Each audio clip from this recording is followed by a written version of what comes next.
There are facets of our retirement system that we can fix to help retirees, but I remain concerned about the use of federal tax dollars to shore up specific pension plans and to make false promises.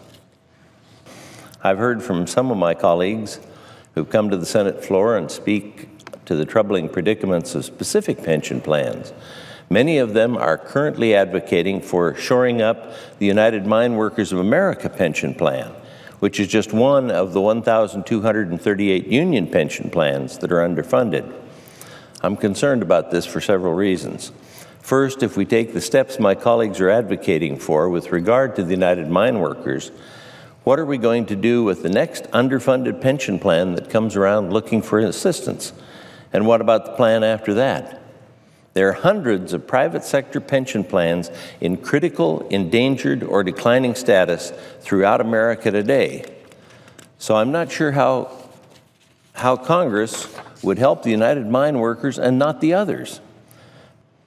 I've frequently heard my colleagues try to differentiate this case by speaking of a promise of a pension that was made to retirees in this particular union.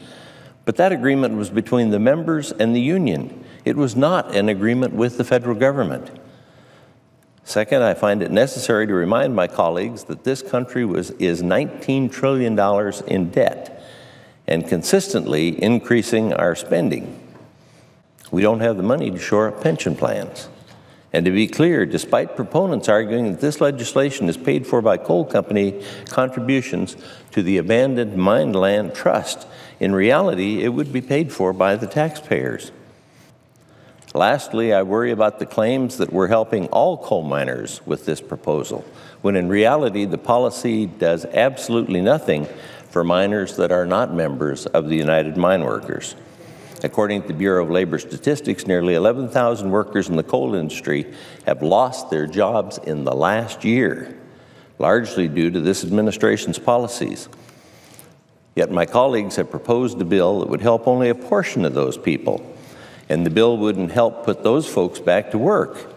I don't believe the efforts of my colleagues advocating for this United Mine Workers bill help the United Mine Workers in a way that's fair to the federal taxpayers or the other coal miners across America.